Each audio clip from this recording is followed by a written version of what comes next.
Ivy Slater, and you're listening to Her Success Story Podcast, a show where gutsy businesswomen share their success journey. Hi, it's Ivy Slater. Welcome to today's episode of Her Success Story, listeners. Today's special guest is Alina Trigub, and she's going to pronounce that a hell of a lot better than I did, although I think when we practiced it, I did okay, Elena. She is the founder and managing partner of Samo Financial. It's a boutique private equity firm specializing in helping a select group of people passively invest in commercial real estate. For over 6 years, Elena has been an equity partner in various multifamily private placement nationwide. Her business motto has been affiliated with Warren Buffett's saying, indicating that someone is sitting in the shade today because someone planted a tree there long ago. Love that. Huge Warren Buffett fan. Elena, thanks for joining us today. Hi, Viv. Thank you. It's a pleasure to be on your podcast. Hi, everyone. So tell me, where did this get started from? When we were connected, I was like, wow, this is interesting.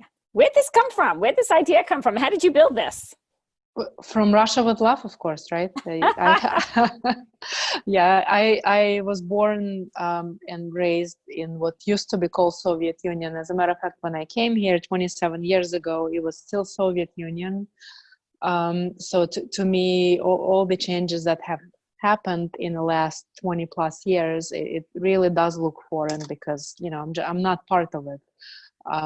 So when someone says I'm from Ukraine or Russia or anything else, to me, it's, it's all foreign. But anyway, outside of it and outside of what we're going through right now, when I came to this country, my main idea was to go to school, get a degree, but get degree in a profession that would help me put food on the table. And given that I was really good with math and numbers, my assumption was that would translate really well into becoming an accountant, which I did. I went to Baruch, got my degree in accounting, got a job early before I even graduated from college. And that's how my career started. But as I was going through the public accounting, I was realizing that it wasn't something that I particularly liked. So a friend suggested trying outside of public, trying private. I tried private as well, and I still didn't enjoy neither accounting nor taxes. And at that point, I decided to move into something very different. I moved into software development industry, where I'm still at to this day, working full time in software development.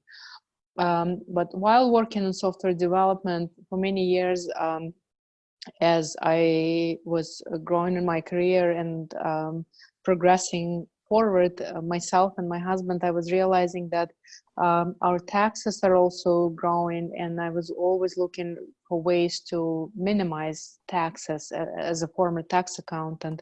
While doing that, real estate has been on my mind for many years, and I was thinking that I should do something about it, but I haven't until about 7 or so years ago, when I finally decided to take action, started doing research, and decided that I wanted to buy properties.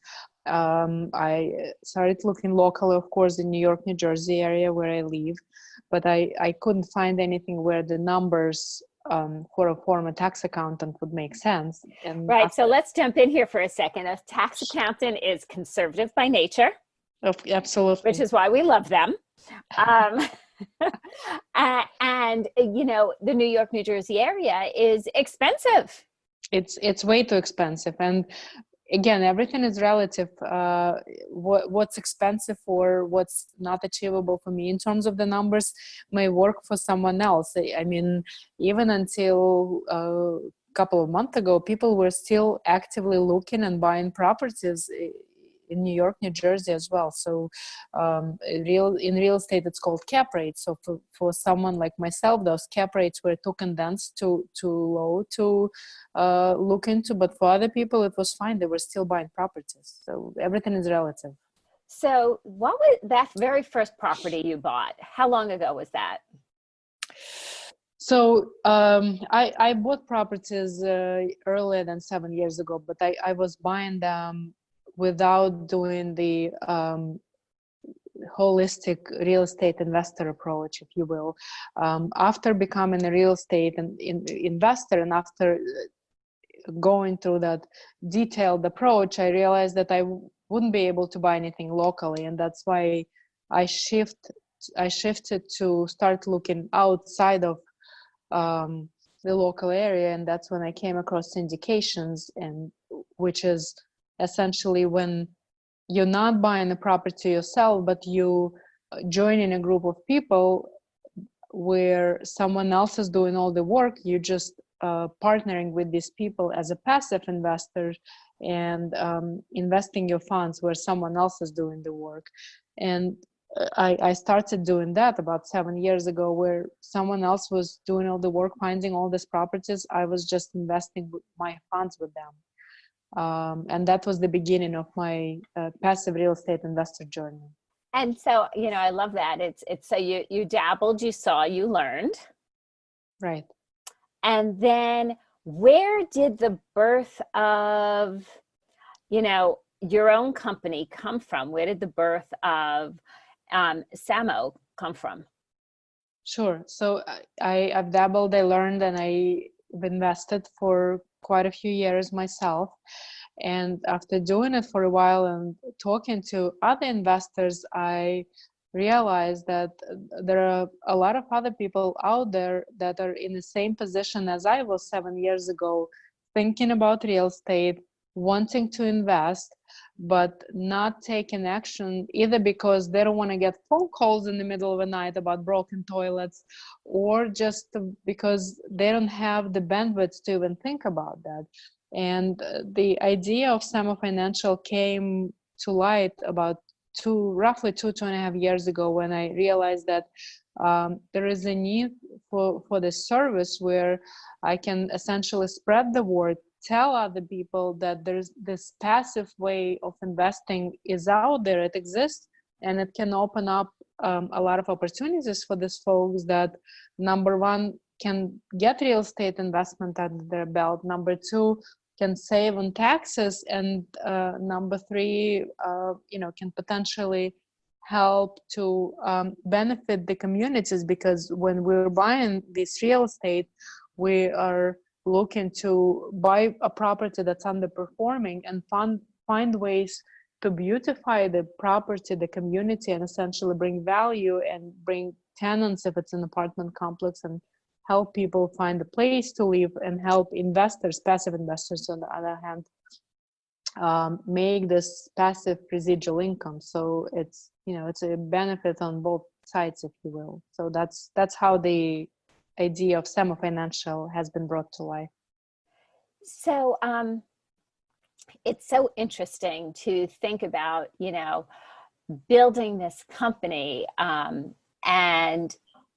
of course, leave it to a tax accountant to know and understand the savings of taxes and how to navigate investing and big picture like that.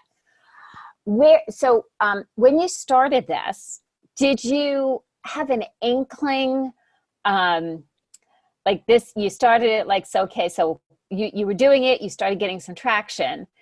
When did you say, like, okay, this is like not just for me, but this is actually a business? What flipped that light switch? The desire to help other people. When I realized that what I'm doing and the benefits that I'm getting from this passive investing can be applied to other people, and I can help other people essentially follow my own footsteps that I went through myself throughout all these years, that's when the light bulb went on. And it wasn't just my own thinking. I've been talking to other real estate investors doing what I was doing, or doing other things, whether it was flipping or tax lien, so buying, holding properties. And after talking to the folks and people around me, friends and family, I realized that yes, there is a need, and I can fulfill that need, and I can help many people essentially take advantage of this passive real estate investing style, if you will. So tell me, in the journey here, what has surprised you? What have you learned that was like, wow, that didn't expect that one coming? Just like with any business, this business also had, obstacles on the way, and still has to this day. So it was a surprise, I guess, because it was new to me. I've never been an entrepreneur, business owner until a couple of years ago, and obstacles came as something unexpected. But as someone who is willing to do no matter what it takes to succeed and to move forward, I was forced to be creative and find ways around these obstacles, whether it meant to overcome them myself, or reaching out to other people and asking for their help, their advice, their feedback, to find the way to overcome obstacles and move forward, and continue moving forward no matter what. So where you said you found the New York, New Jersey area, your neighborhood, to be not your prime investment. It didn't fit with the model that you wanted to build. So Right. where did you start going out? How do you figure this out? I mean, obviously you're a numbers woman and you look at the numbers. Do you go out and look at properties? Do you have teams that do this? How does this work? Sure. Yeah. So real estate is a team sport in general. And when it comes Oh, to I love that. Hold on a second. I love that. So we're going to go here. So Sure. and right now with so many sports not being aired, this is a whole different, we can look, this is a sporting event today. Absolutely. What do you mean by real estate as a team sport? So if you want to move forward in real estate, you need a team, and that team may be comprised of your partners only, or it may be comprised of people that you hire to work for you, either full-time or on a consulting basis. And let's say you want to buy an apartment complex. In order to buy an apartment complex, at a minimum, you need an attorney, you need an accountant, you need a property manager, you need a contractor that's going to be renovating it, you need an inspector, you need mortgage broker, you need an insurance broker, and the list can go on. But there are essentials, I would say at least 8 to 10 people that are essential to be a part of your team in order to make that investment possible. And that's what I mean. And you can either partner up with other folks, where you split the responsibility of finding these professionals, or you can partner with some of these professionals and buy properties together. But it's absolutely impossible for a single person to, number one, buy a property and not have at least these people on your team in some way, shape, or form. So where are your properties? They're obviously not in the neighborhood where you live. Are they across the country? Yes, they're nationwide, and it really depends on the type of property as to where we're going. But as an example, as far as apartment complexes, Texas, specifically Dallas-Fort Worth and Houston, has been growing and evolving markets lately, and we have a number of apartment complexes that we purchased with partners through syndications in that area. That is so interesting. So do you actually, I'm going to assume this, and we should never assume, and I'll own that one. Sure. So I'll just take an educated guess. I bet, are there apartment complexes that you have ownership of and you've never seen? Yes, that's part of it as well. So some of it is done by partners going to the property and recording a video. So some of it is done by asking the videographers to take a video, or through drone getting the videos of the buildings. But yes, essentially, when you're buying investments with the teams, it's possible to buy it with the sight unseen. So what is the greatest advantage you see in owning your company and what it does, and who's your ideal clients here? Our ideal clients are busy, successful professionals and business owners that would like to continue concentrate on what they're doing, essentially either their own business or their career, and they would like to invest in real estate. But because of their bandwidth, because in addition to that, maybe they have families, their loved ones, or maybe they have hobbies or other things that they want to attend to. So they want to invest in real estate, but they want to do it with little to no interruption to their day-to-day life. We offer folks like that to partner up and invest with us. And obviously they will have a learning curve at the beginning because they need to understand how syndication works, what's involved, what process they have to go through themselves when they want to invest. But once they get through that learning curve, through that initial point where they need to learn how the process works and what type of properties they want to invest, after that, all it comes down to is getting the document that details the investment, and it's typically 20 to 30 pages long, going through that document or listening to our webinars or having a conversation with us about the property and then making the decision. So after that initial learning curve, the decision making may involve maybe 5 to 10 hours at most of their time, and that obviously is very little interruption to the day-to-day life, and that will allow them to invest with us, generate that residual income, and have potentially the tax benefits and enjoy the tax benefits of being a passive investor and investing in real estate, and all the package that comes with that. So tell us about Elena, the woman. What do you do with your, this is part of running a business is a lot of time and energy. But you're a family person. Let's Yes. hear a little bit about you and how you navigate this all and getting it all done in this world. Sure, Ivy. So, they say that it's very hard to multitask, and yet, and I'll be stereotyping here where I'll say that majority of women do try to multitask, and I'm not an exception. While I was working full time at one point, my husband and I decided to start a family. At the same time, I also didn't want to bypass getting my MBA. So I decided to start a family and go back for my MBA at the same time. So I was 3 months pregnant when I started my MBA.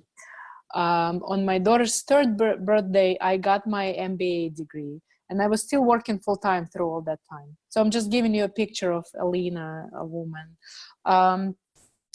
So I had my second kid at some point later. And then I guess while raising kids and having full-time job, I decided to start this business just because I was so passionate about helping other people do what I've been doing for the last few years, and helping them to invest and generate this residual income.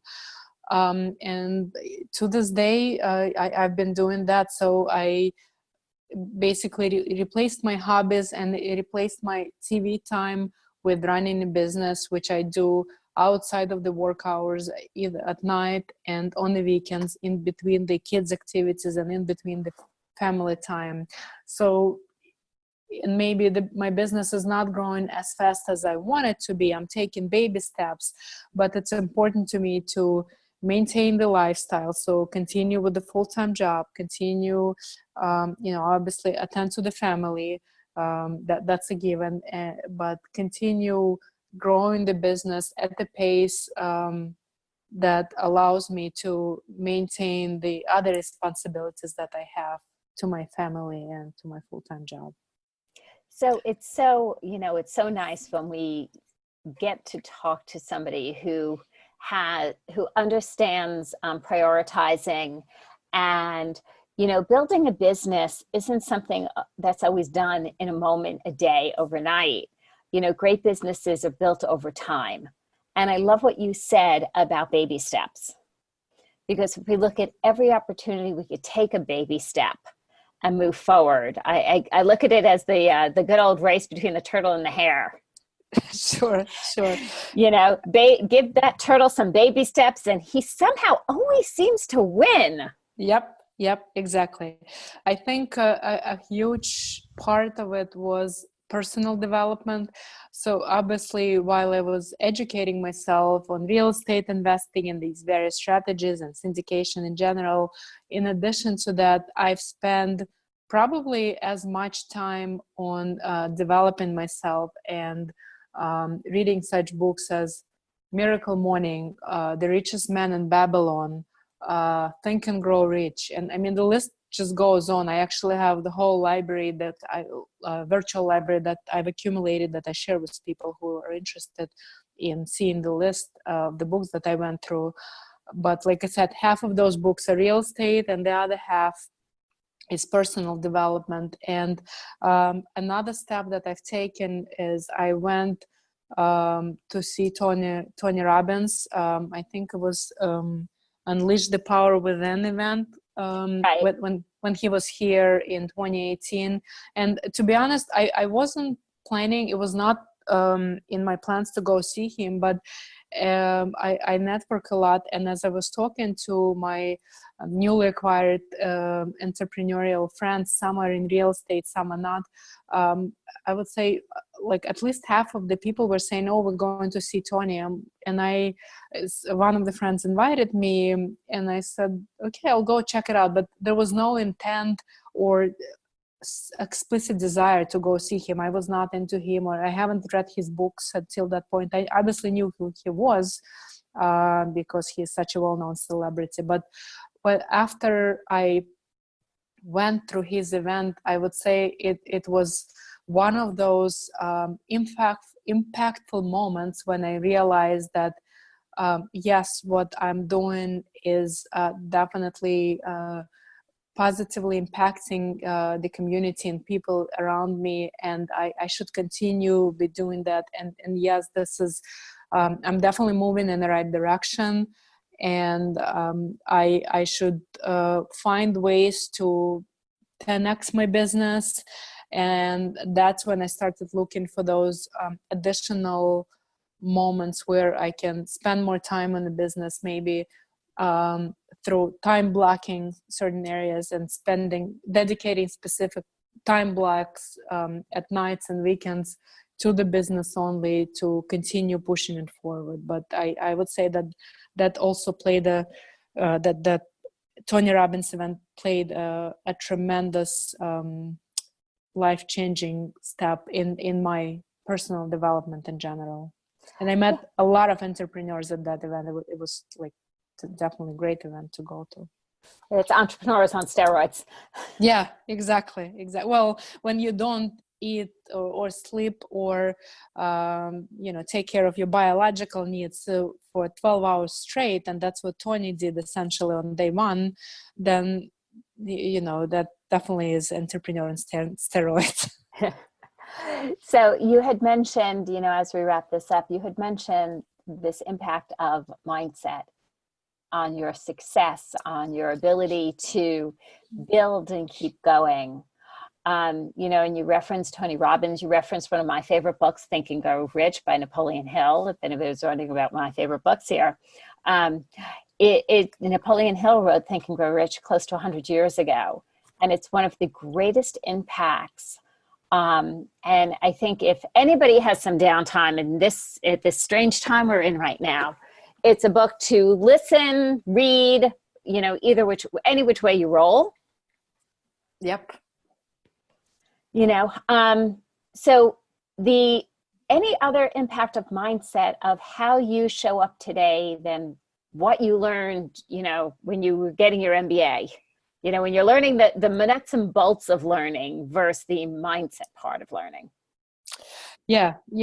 Essentially, the mindset learning is very, very different from the MBA learning, because the mindset helps you open up the doors to opportunities that you never even thought were possible. Like, for instance, I was always living under assumption that I'm an introvert, so public speaking is not for me. I cannot get on stage and speak in front of 100 or 200 or 300 people. Well, let me tell you something. Last October, I went on stage and spoke in front of 600 people. And that was only after practicing on stages, being in front of 60, 100 people, 3, 4 times before that. So that was transformational experience, but I was only able to do it in addition to practicing 100 times, of course, but I was only able to do it because I've been working on my personal development, because I was able to shift my mindset and look at it as something that's completely achievable, regardless whether you're extrovert or introvert, and simply because you have the knowledge and you have the message to share with other people, you should be able to get on that stage and do it, and actually enjoy it and see the benefit and see how you helping 600 other people to, and by passing the knowledge that you have to them. So, Elena, how can our audience know more and find out more about you and follow you? Thanks for asking, Ivy. They can find me through my website, samofinancial.com, or they can find me on social media. I'm on LinkedIn, Facebook, and Instagram. Perfect. Ladies and gentlemen, the links are below. Thank you for joining Elena and I in our chat today on her success story. Remember to hit subscribe. We come into your inbox every Monday morning with great new content and episodes and conversations. Please feel free. The biggest impact and takeaway that you had from listening to this interview, share it below. Let us know what reaches you, what you want to know more of, and we will deliver it. Thanks again for joining us.